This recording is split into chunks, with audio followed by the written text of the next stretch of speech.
Je m'appelle Dorota Kuczyńska et je travaille comme guide pour le musée d'Auschwitz. Je suis ici pour vous montrer deux sites, Auschwitz I et Auschwitz II, Birkenau. Et la visite d'Auschwitz dure environ 1h45 et la visite de Birkenau est plus courte. Pour faciliter la visite d'Auschwitz, nous allons utiliser un système spécial, un système audio. Ce sont deux éléments, un casque et un récepteur. Et je vous demanderai de mettre vos récepteurs sur le canal numéro 5. Oui. Quelque chose n'est pas clair. Vous avez une ou des questions, n'hésitez pas à venir me voir et demander. Je suis là surtout pour vous. Oui. Vous avez un problème, vous vous sentez mal. Le sujet vous paraît trop pesant. Vous n'avez pas envie d'entrer dans une chambre ou pièce. Bien sûr, je vous laisse vous tenir à l'écart. Oui.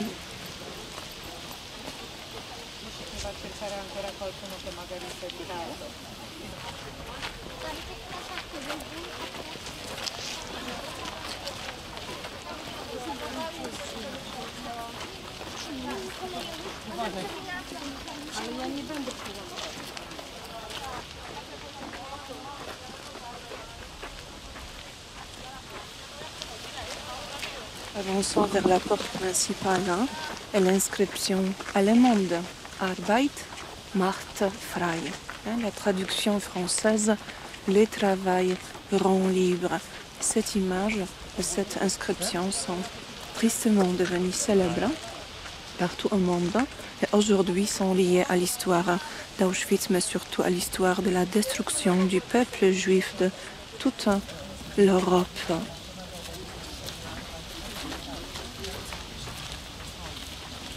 Là, l'information très importante, Auschwitz n'était jamais un camp de travail. C'était un camp de concentration, un centre de mise à mort, le lieu où le travail était aussi utilisé comme une méthode pour appliquer la mort. En allemand, Vernichtungs durch Arbeit, l'extermination par le travail. Selon les documents nazis, les commandants d'Auschwitz pourraient être divisés en trois types. Peu pénible, pénible, très pénible. Quelqu'un qui travaillait dans un commando peu pénible pouvait rester en vie environ 6 mois, pénible 3 mois et très pénible 1 mois.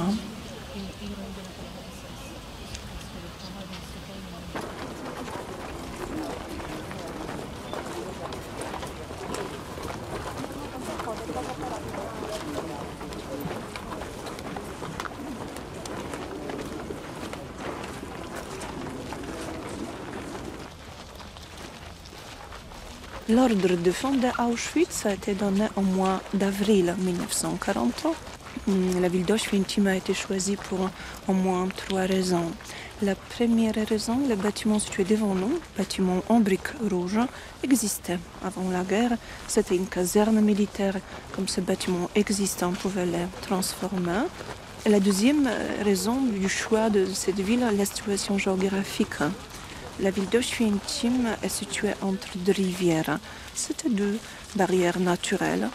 Et on pouvait les utiliser pour les séparer, pour isoler ce terrain du monde extérieur. Et la troisième raison, c'était le réseau ferroviaire. C'était un centre de communication qui était déjà très important.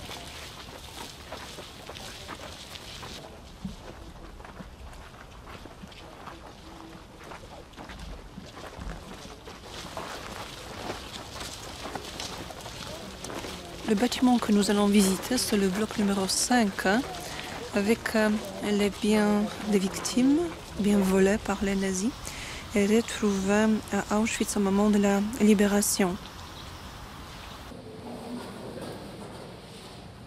Les déportés juifs, ceux qui arrivaient dans les convois massifs, restaient en vie très peu de temps, et après une sélection très très rapide, disparaissaient dans les chambres à gaz de Birkenau. Ces gens mouraient ici presque sans laisser de traces. Les objets que vous pouvez voir dans ce bâtiment, ce sont les seules preuves de leur existence.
Obiekty, z którymi bardzo często, obiekty, z którymi my pracujemy, to są obiekty codziennego użytku. To są obiekty z lat 20., 30., 40. Sam materiał w momencie produkcji nikt nie myślał o tym, że on będzie musiał 70 lat trwać. Bardzo często były to materiały bardzo słabej jakości, które po prostu miały się zużyć i miały zostać wyrzucone i miały zostać zastąpione nowymi. I my właśnie zmagamy się z tym materiałem. My zmagamy się bardzo często z materiałem, który mówi nie, ja już nie chcę, ja już mam dosyć, ja już chcę odpocząć. Nazywam się Andrzej Jastrzębiowski. W muzeum pracuję od 2008 roku. Z wykształcenia jestem dyplomowanym konserwatorem dzieł sztuki o specjalizacji rzeźba kamienna, elementy i detale architektoniczne, a tu na miejscu w pracowni zajmuję się przede wszystkim konserwacją obiektów metalowych. Teraz właśnie mamy projekt konserwacji waliz i żeby było nam łatwiej jakby opanować cały projekt, walizki są przydzielane do konkretnej osoby, więc dana osoba jakby zajmuje się całością. Więc naprawdę te 2-3 tygodnie, codziennie 8 godzin z tym obiektem, naprawdę jesteśmy w stanie dogłębnie go poznać.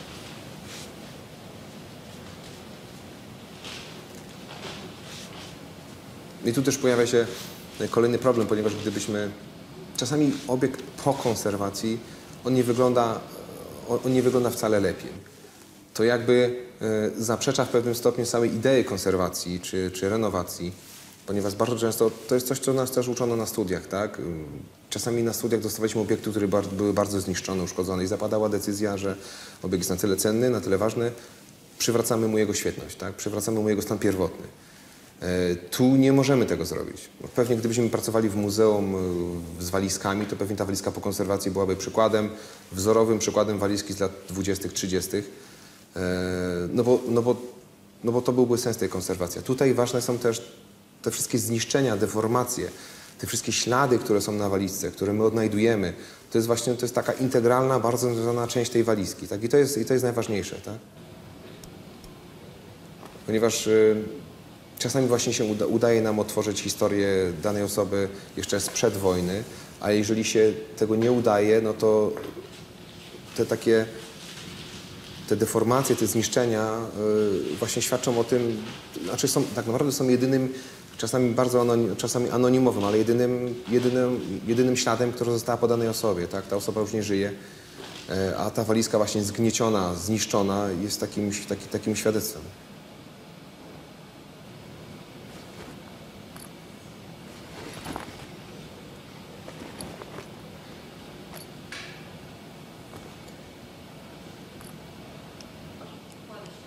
Nie da się uciec od emocji. Najbardziej chyba takim ciężkim, największym wyzwaniem to, jeżeli chodzi o emocje, to właśnie to jest człowiek, tak? Bo dotykamy, pracujemy z obiektem i jakby przez pryzmat tego obiektu widać człowieka. Mi osobiście nie przeszkadza ta wiedza, nawet pomaga, ponieważ dzięki temu widać sens mojej pracy, tak? W momencie, kiedy pomyślimy, że niedługo ostatni ocaleni odejdą, pozostaną tylko przedmioty, tak? Pozostaną tylko przedmioty. Oni jakby nie będą mogli przekazywać tego świadectwa osobiście, pozostaną przedmioty, które będą musiały to świadectwo przekazywać.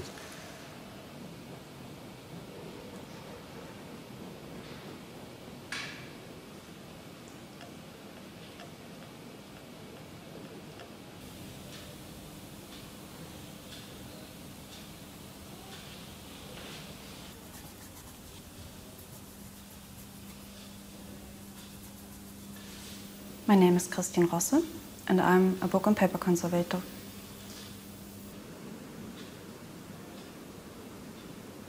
Paper objects, especially letters, are something unique. To write a letter, you think, you thought about your words, right words, the composition, and even the handwriting of a person is something very, very unique. sometimes I see some people here in the camp, some prisoners, weren't able to write in German, so they use help from another prisoner to translate what they would like to write and set at the end of the letter their signature. It's sometimes completely different, sometimes I would say made with shaking hand, and which were like a puzzle.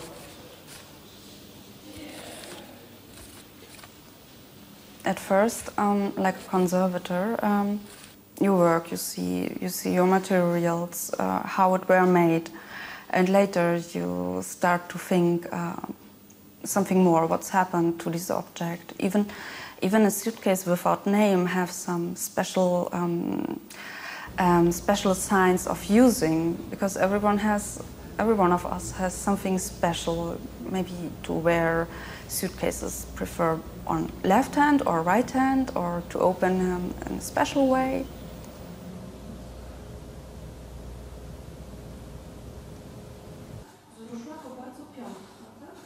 In conservation, we use mostly tools from dentists or artist brushes.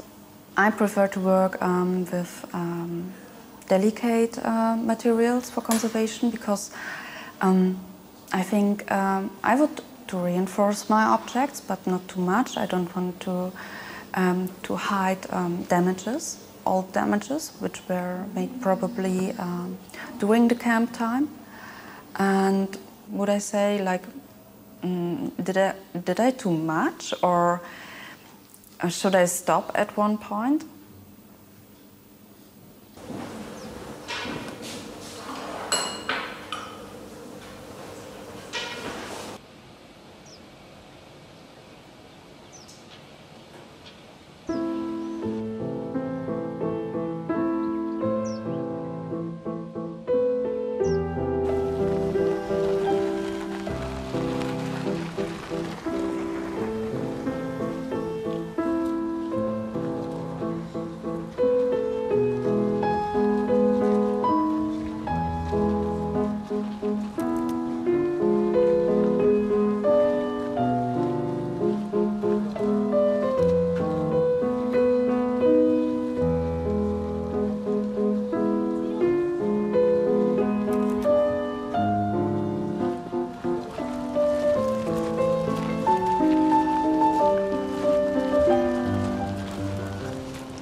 La deuxième partie de notre exposition, c'est celle qui montre la fonction exterminatrice d'Auschwitz. On va y parler sur le sort du peuple juif, le peuple qui a souffert ici le plus. Pour vous donner tout de suite une idée sur un minimum 1 300 000 personnes déportées à Auschwitz, 1 100 000 arrivés comme juifs et 900 000 assassinés immédiatement gazés.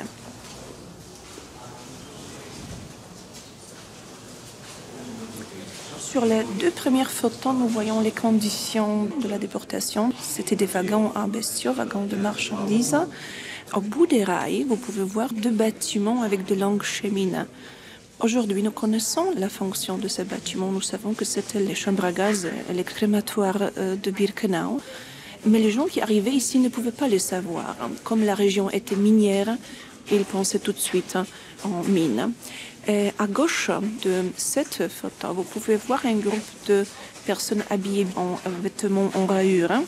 Ces personnes savaient très bien ce qui se passait au bout du camp dans la partie d'extermination, mais communiquer avec les nouveaux venus ou dire la vérité, c'était interdit. Sur la photo en face de nous, on voit une scène assez rare. On voit une femme qui venait d'arriver avec son sac à dos et un déporté à côté. Ils sont en train de parler, de discuter, de communiquer. Peut-être ils se connaissaient avant la guerre. Peut-être la femme, elle était courageuse. Elle a posé cette question. Dis-moi ce qui se passe ici.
Parę lat temu otrzymałem takiego ciekawego maila od koleżanki z propozycją pracy w muzeum w Auschwitz, ponieważ w tamtym czasie pracowałem w Anglii w firmie prywatnej, która zajmowała się przeróżnymi zabytkami, począwszy od katedr po pałace, zamki i kamienice.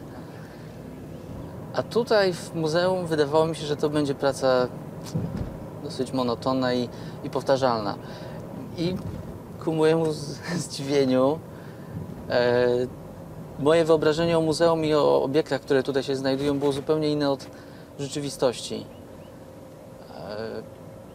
Bardzo szybko poczułem, że tutaj dopiero są prawdziwe wyzwania. Tutaj są obiekty, które wymagają największej uwagi i mistrzostwa w konserwacji, bo zabytki typu pałac, zamek czy wspaniała katedra to są zabytki, które były robione przez profesjonalistów z ogromnym budżetem na zamówienie, jak najlepiej.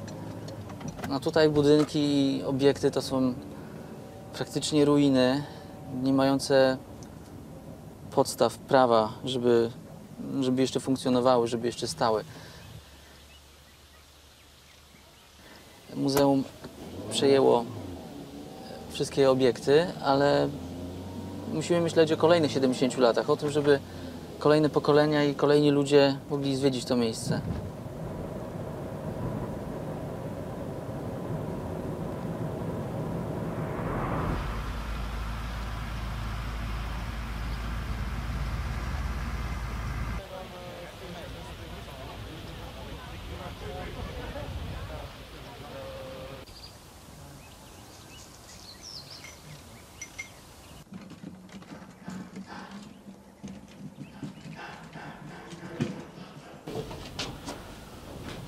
Teraz jedziemy robić zdjęcia z prac konserwatorskich, które obejmują między innymi konserwację elementów drewnianych. To są prycze, na których spali więźniowie, i te prycze zostały teraz potraktowane środkiem konserwatorskim, takim chemicznym, który ma na celu ochronę drewna i zniszczenie wszelakich szkodników i mikroorganizmów, które mogą zaatakować i zniszczyć drewno. Także musimy udokumentować ten etap prac konserwatorskich na baraku. My zresztą robimy takie zdjęcia bardzo często, bo chcemy dokonać takiej dokumentacji konserwatorskiej, która pokaże kompleksową i wielopłaszczyznową historię konserwacji tego obiektu, a to przede wszystkim dlatego, aby materiały zdjęciowe i filmowe z naszych prac były dostępne dla konserwatorów za lat 20, 30 czy 50.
Nie chcę.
Praca konserwatora zabytków w tym miejscu jest pełna wyzwań. To jest przede wszystkim ogromna skala zadań. Właściwie wszystkie obiekty, jakie znajdują się na terenie byłego obozu, podlegają ścisłej ochronie konserwatorskiej i to wymaga ogromnej ilości pracy. Nazywam się Anna Łopuska. Jestem konserwatorem dzieł sztuki i pracuję w Muzeum Auschwitz-Birkenau już od ponad 7 lat. Obecnie pełnię funkcję szefowej Globalnego Planu Konserwacji. To jest zasada, zgodnie z którą my robimy tylko tyle, ile konieczne, żeby zachować obiekt. Nie dodajemy nic od siebie. To nie jest praca, w której konserwator dzieł sztuki może się realizować artystycznie. I staramy się tę naszą ingerencję minimalizować, a rezultaty naszej pracy uczynić raczej niewidzialnymi. To wymaga ogromnej skromności i pokory od ludzi, którzy tu pracują. Lekka przerwa.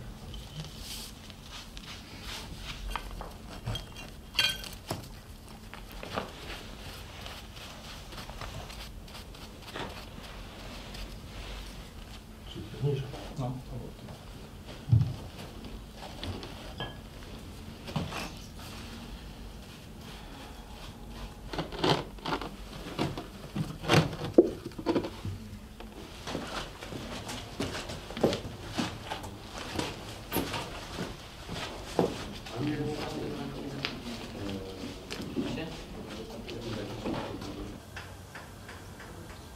Kolejna zasada wiąże się z odwracalnością metod i środków, jakie tu stosujemy, ale za każdym razem, kiedy taka sytuacja ma miejsce, staramy się robić to w taki sposób, aby możliwe było natychmiastowe odróżnienie elementu wtórnego od historycznego. Staramy się tak wykonywać te działania, te prace, żeby nowe elementy nie udawały historyczne.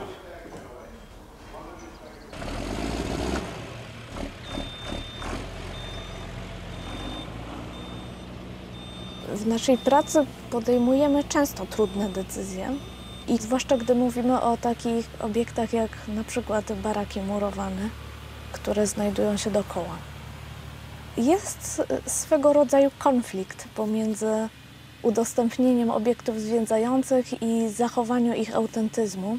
Normy budowlane, wymagania bezpieczeństwa często narzucają nam konieczność wzmocnienia tych struktur, bo musimy po prostu zapewnić bezpieczeństwo osobom, które do nich wchodzą, które przebywają w otoczeniu tych budynków. A każda ingerencja, każda interwencja w budynek to jest coś, co konserwatora boli, bo to jest to, czego staramy się jak najbardziej unikać.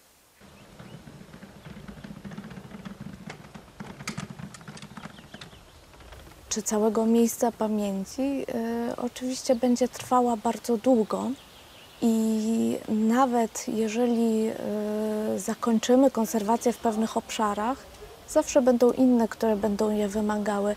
To jest właściwie stały proces i jest to zadanie, które nie ma końca. Więc to jest zadanie, o którym należy myśleć w dłuższej perspektywie, nie tylko naszej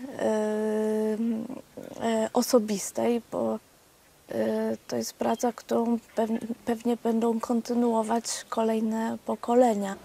Na to liczymy.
salle suivante, nous vous demandons de ne pas prendre de photos.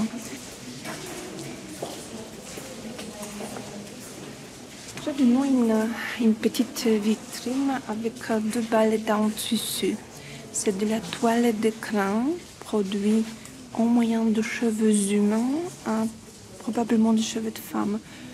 Ces nattes, c'est très simple, ceux sur le tissu sont authentiques.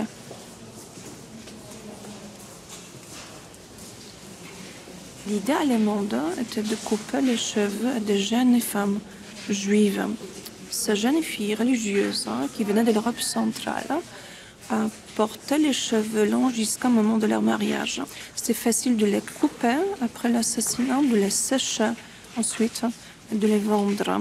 On les vendait à ces sociétés qui savaient les transformer, par exemple en matelas, couverture, de la toile d'écran. On produisait la mèche de bombes. Les cheveux commencent à perdre leur structure, mais encore aujourd'hui, 72 ans plus tard, nous voyons beaucoup de couleurs. Oui? On voit des cheveux blonds, des cheveux roux, des cheveux gris. Très souvent, les survivants d'Auschwitz, en défilant devant cette vitrine, sont très émus. Regardent ces cheveux et pensent à leurs proches assassinés à Auschwitz. Très souvent, se disent peut-être dans la vitrine en face de moi, il y a les cheveux de ma mère, ma sœur, ma tante. Peut-être on y retrouve également leurs propres cheveux coupés au moment de l'arrivée au camp, au moment de leur enregistrement. Oui. Dans la vitrine près de nous, il y en a environ 2 tonnes.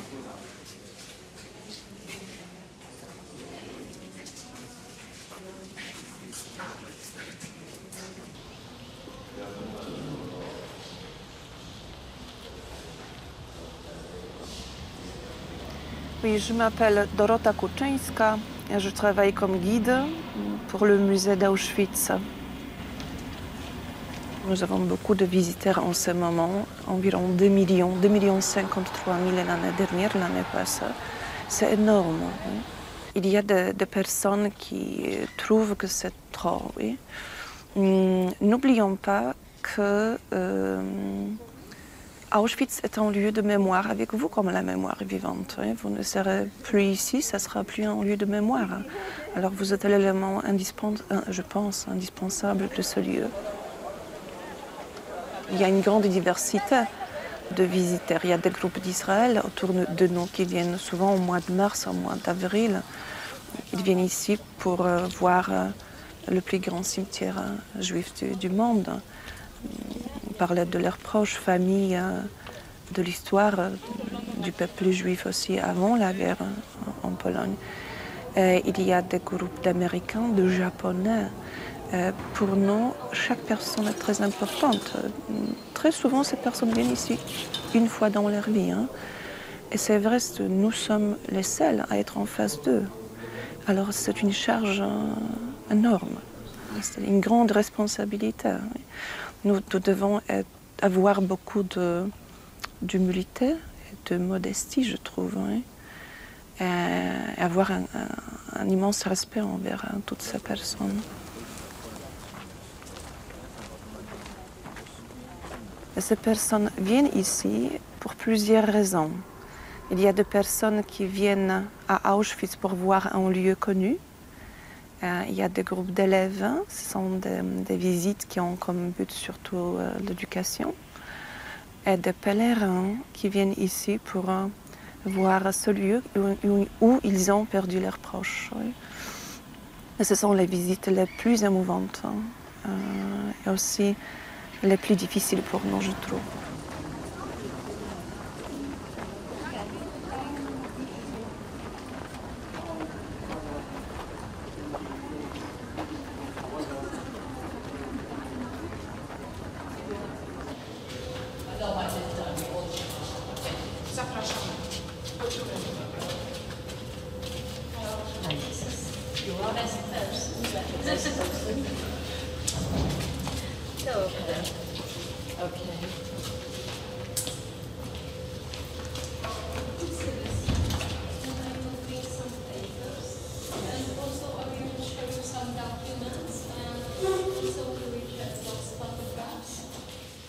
So the story, this book was prepared, was that your friend, Tova Lustman, she told about you, she told your story, that's why she was She able told to about prepare. me?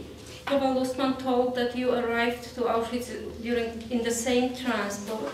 What's her Tova name? Lustman. What is her name? Do you remember her? Tova Lustman? Yeah, of course. But many years ago. I don't Dalej żyje? She was 12. I was 6. Tak, So, you know, oh my goodness. Po prostu tym samym transportem przyjechała i rozpoznała jako swoją koleżankę. I ja na tej podstawie zrobiłam ten During this interview, she told her that this transport without selection to gas chambers were registered as a prisoners. But we have knowledge that at that period of time we had transports from also different places that without selection all people were admitted at the camp. Yes, yes. But in your transport there were just only few children. Right. That's why And they I was thought the- that probably all people are able to work. And I was the youngest. Ona była I was najmłodszą. the youngest person on this train that survived. You entered women's camp, but you were officially registered as a prisoner in November. That's why you have quite different numbers Oh, than you know all other why? people from Because they kept me with my mother, that they took me to the Zigeunerlager, and then they tattooed me in the Zigeunerlager. I have a copy. I'll send you a copy.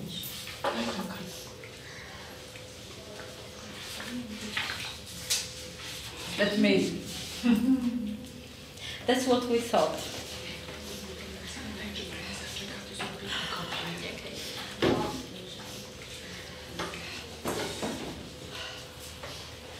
To send us this copy if I you will. can I will send after this. this, and we will make copies of our documents for you. Okay, For I'll give you our documents. address for my children. This trip is for my grandchildren. Ta podróż to Because you know, these are twins. And these are twins. And you know what he did with twins, right?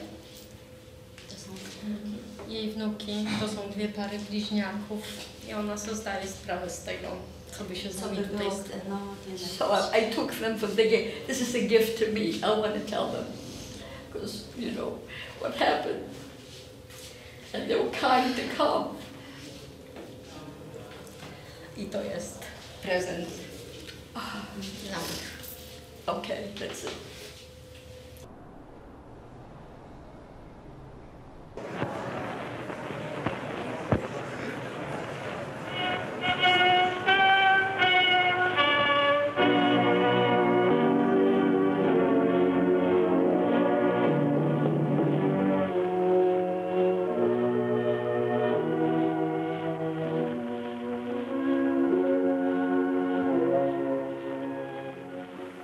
Auschwitz, the symbol of Hitlerite rule. Here the Germans set up an immense experimental laboratory of fascism, a factory of death.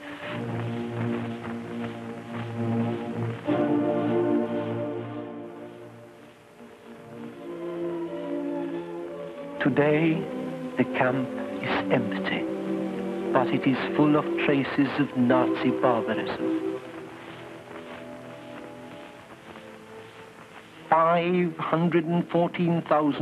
514,843 pieces of men's, women's, and children's clothing.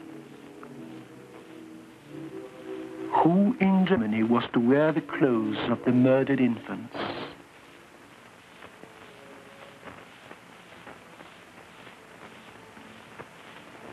Among the 2,819 liberated Auschwitz inmates, there were 180 children.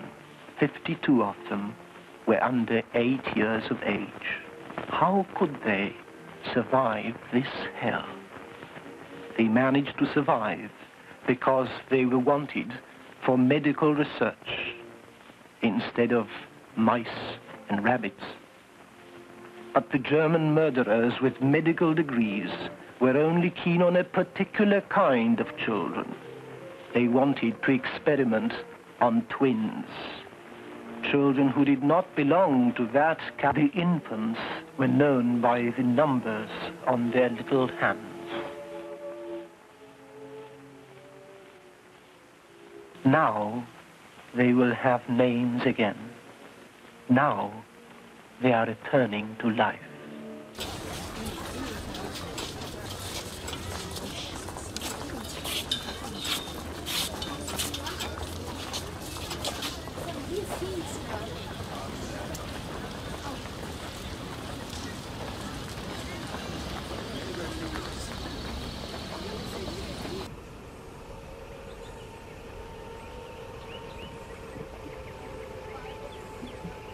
Public talks.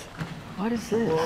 I don't remember this part. Looks so glass, so fancy. Right now we have glass floor Yes. because original part of the floor is here. We don't want visitors to walk I on understand. original Floor, yeah. floor. That's Cement. why we have grass. It was a cement floor. Yes, yeah. exactly.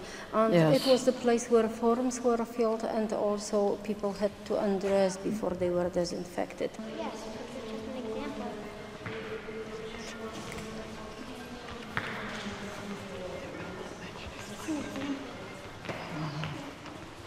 Yeah, hundreds of thousands of people everywhere, and I didn't know where my mother was. I couldn't find my mother, so they put me on a bench. Somebody came over, took my hand. I had long braids. I had blonde hair then too, and I remember she said, she cut my hair, and she said, "You poor child, I've got to cut." Well, I don't know what language she spoke, and then she just shaved it. And on the floor, they were full hair, and they took my clothes. You're right, yeah, could you hold it for a minute? They took my clothes, and I couldn't find my mother. There were all these women, only women. We only had women here with me. And I couldn't recognize anybody, and then she found me. She found me because every woman looked alike. I was terrified, you know, where's my mother? And then she found me, and I don't know what I was wearing, some kind of stuff they gave me. And from here, they took me inside the camp.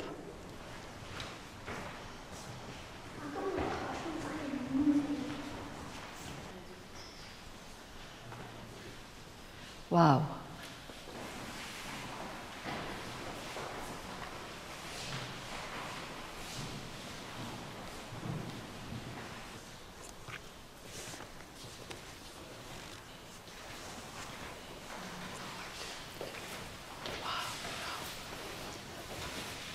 Where is she? Look at this. All of them are gone, right? Everybody's gone. Look at this. Kids, you have to continue, right? Right? See all these people, look, they were kids, and they were parents. They had a wonderful time. Look at these people. You see, look. See?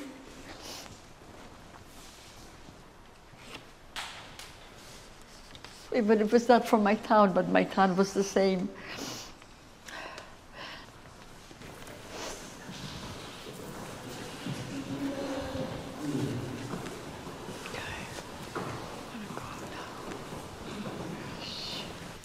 Everything that you see here, you will remember, right? When I'm not here. Right. Right? We'll tell your story. And you'll tell my story. You go to schools, to the kitchen, forget, okay? And you tell the story.